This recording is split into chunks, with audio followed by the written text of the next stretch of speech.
Lamont and Tonelli.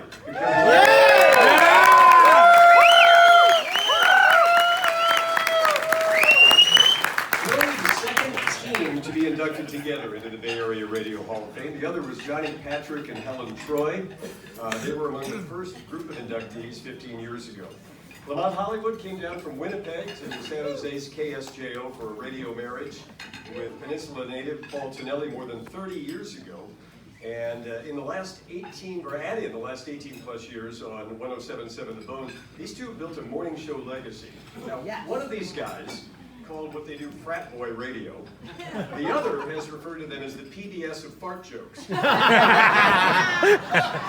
Presenting Lamont and Tonelli, the guy who arranged that radio marriage, former KSJO General Manager David Baronfeld, who is here from Hawaii today. David?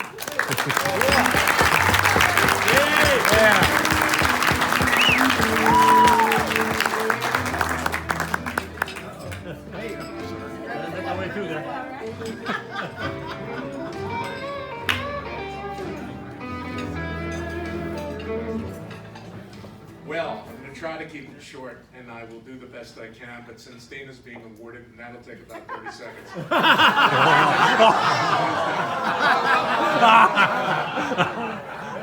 Listen, I worked with Dana twice, at KOME and at KSJO. I love Dana, and I'm telling you, I think that the award that Dana's getting later today is well-deserved and long overdue.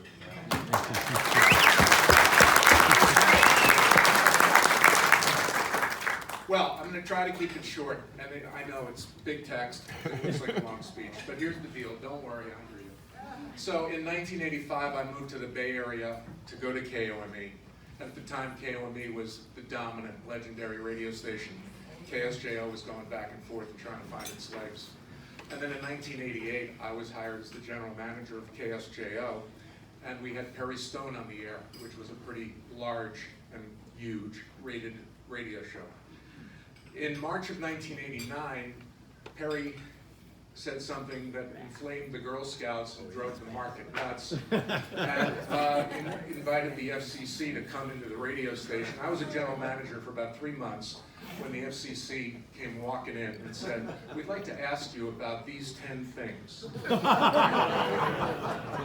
I was fortunate that my hands were clean. I was across the street at KOME at the time when all that stuff was going on, so it was like, whew. But we had to make a change. Paul was the obvious choice. He was such a great contributor to Perry's show. And for those of you who don't remember, KSJO at that point in Morning Drive with the Shock Jock before Stern was syndicated. That's right. We had a 34 share in men 18 to 34.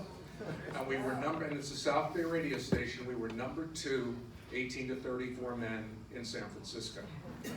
That show had to get blown up, unfortunately.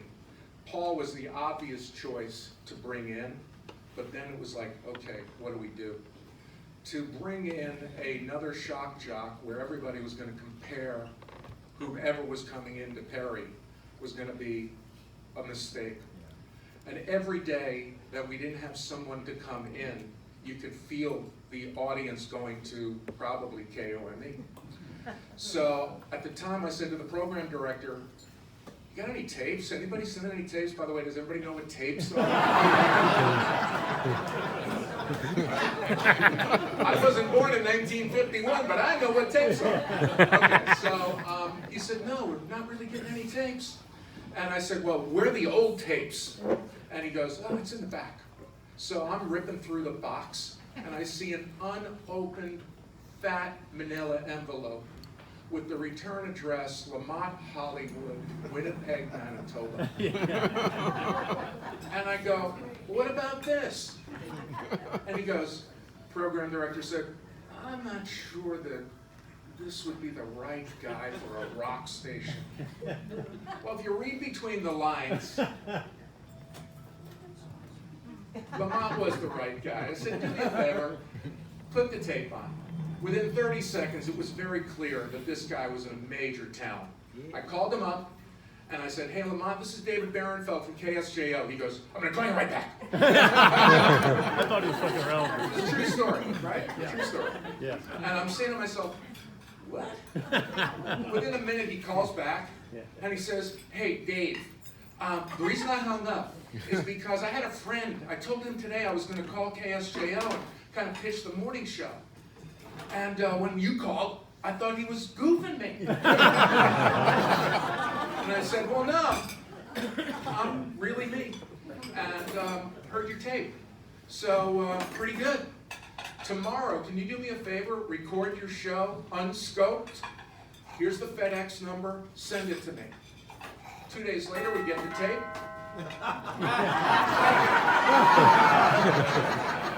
And the rest is history. So I'm going to wrap this up by just saying, I called him and I said, hey, great show. No, I didn't. I said, I don't know what happened. The tape's erased. Can you do me another favor and send us another show? And he did. So the rest is really history. And since I heard half of or a third of the NBC chime right now, what I want to do is just kind of, in closing, basically say that in 1989, when everybody doubted the show, and inside the radio station they called it David's Folly for the first year that it was on the air, the audience grew and stuck, first at KSJO and now for the past 18 years at the Bone. Lamont and Paul can tell you their stories, and I'm sorry I couldn't get into the weeds as it relates to Paul and that stuff. But now here we are 32 years later, where we're recognizing what Paul and Lamont have done. 8,000 mornings. Well, Lamont's done 8,000 mornings. I'm not sure how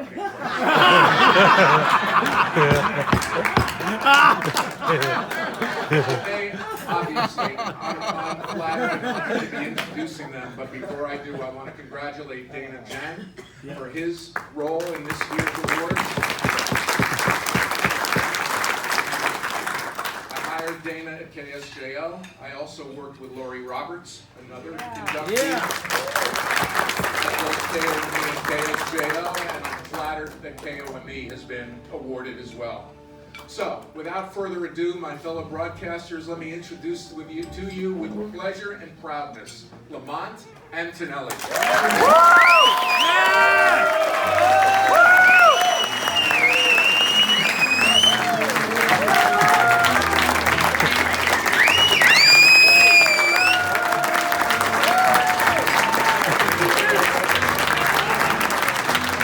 Thank you.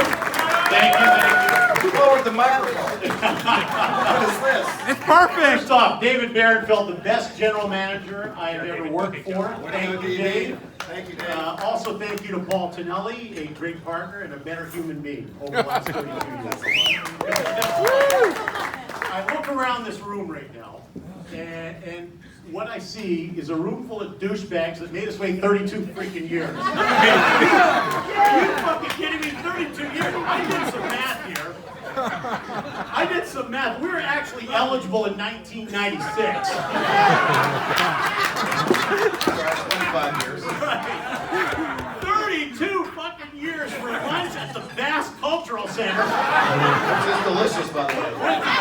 By the way, was Sizzler booked today? That's a step down right there. Golden Corral? Are you kidding me?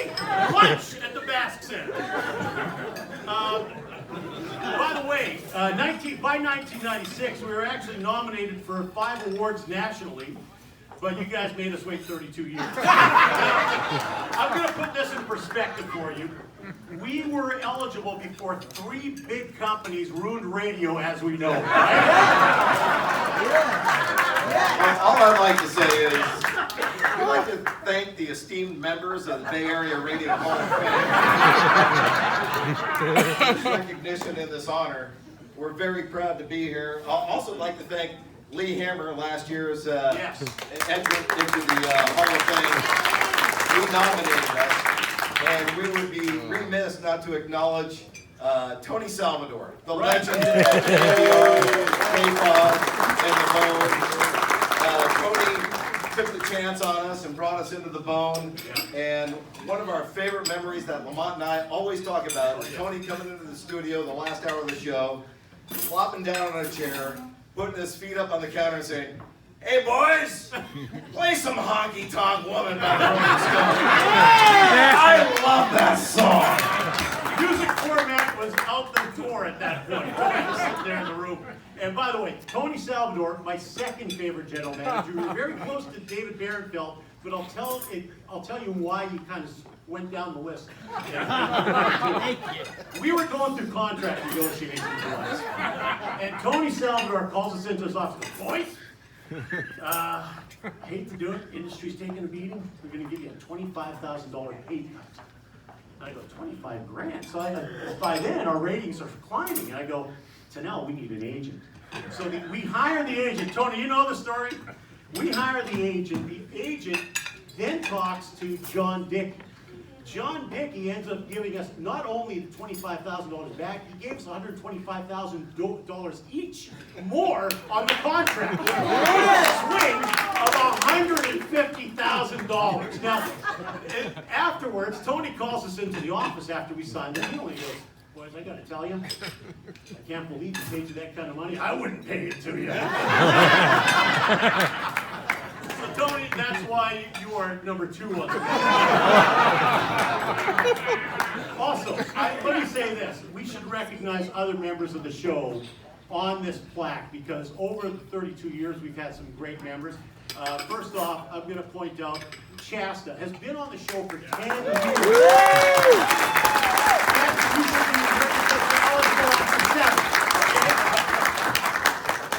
Baby Huey has been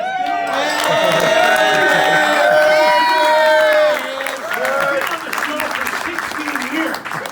And if he doesn't get his name on the plaque, now let's face it, it's never going to happen. So let's put Baby Huey on. Also, Smelly, who works on our show. Smelly makes things happen. He's the comedic genius behind the show. And I will tell you this, we should mention super producer Sully, who is with us. For 16 years, we tortured this guy. We tortured the shit out of him. We had him piss on an electric fence, had him artificially inseminate a bull. Crash into a wall without an airbag. That's exactly. And also, big thanks to our listeners, people who contribute to the show, like Big Dick Black. Yeah! We have a listener who is stoned by 4 o'clock every day, blazing Nana. Jason the plumber is here. Local 38 comes to my house because he's in San Jose and fixes my plumbing for free. And also the great Mr. C from here. Alex goes out from heaven, also our group Dozy. So we've got to thank them. Hey, shove those pipes in this 32 years for this. I'm not turning it to Ralph Barbieri.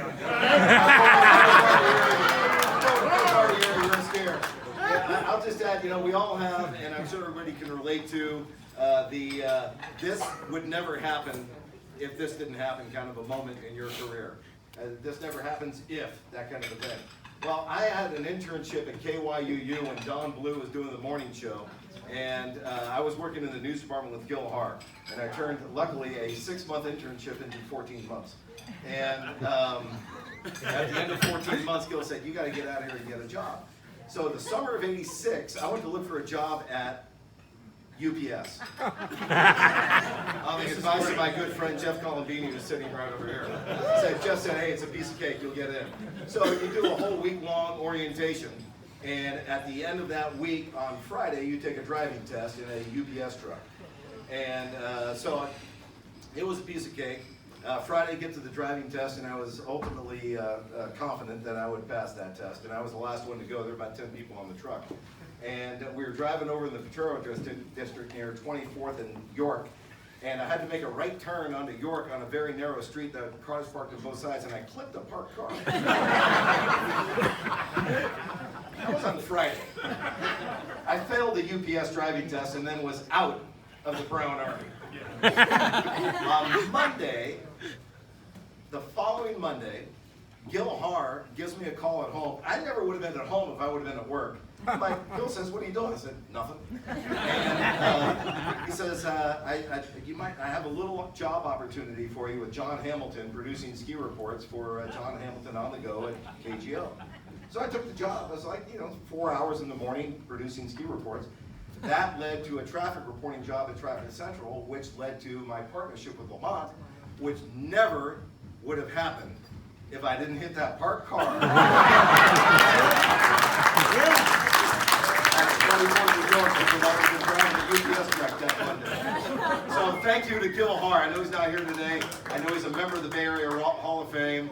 That's the news, so now you know he's one of the best. Thank you to Gil Har. Now, I also have to say, thank you for the Susan Lucci Award for 32 years waiting. You finally got it. A big congratulations as well to Dana Jang, because Dana, you were a legend when I was actually working with you in 1992. You've been in the market for like 20 years, so well deserved. Yeah. So, final couple of things, and then you can start ringing the bells. I want to introduce my mom, Elsie Tonelli.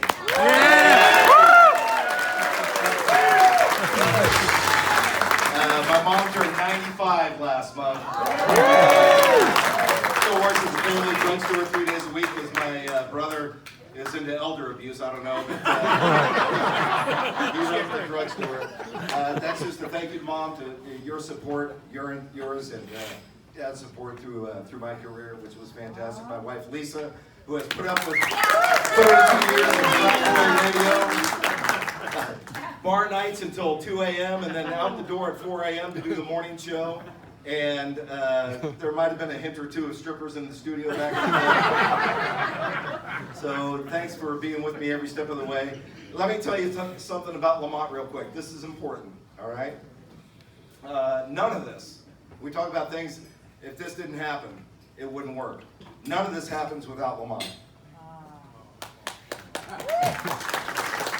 We fool around a lot. I'll talk for 20 more minutes. We fool around a lot on the air, but Lamont, under that, is a total radio pro. Yeah. He can do any job at the radio station. He just happens to have the fun job. He could program, he could be a GM, he could be a sales manager, he could be a promotions manager, he could do any job at the radio station. He knows the business inside and out.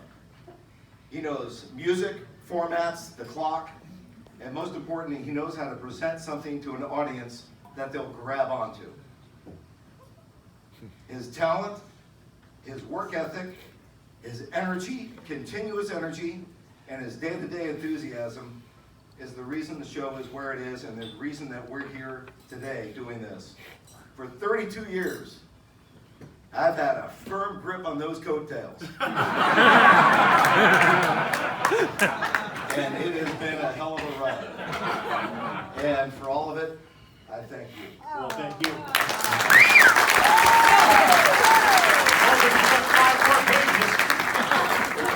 Final couple of thank yous to my family, my brother, and my 5 sisters, who every day of the week for the past 32 years have shaking their heads saying, "You call that work?"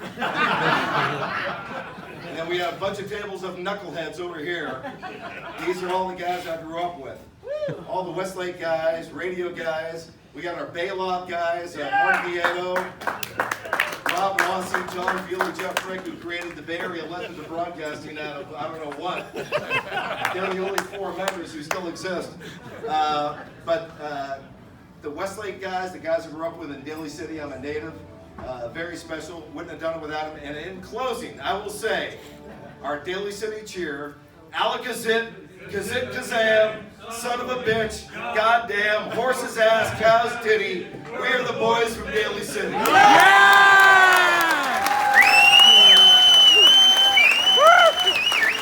Thank you. Hooty hoo! Hooty hoo! Hooty hoo!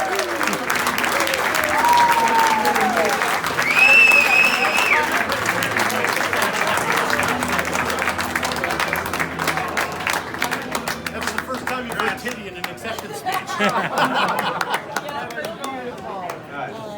A wonderful kid acts or dog acts.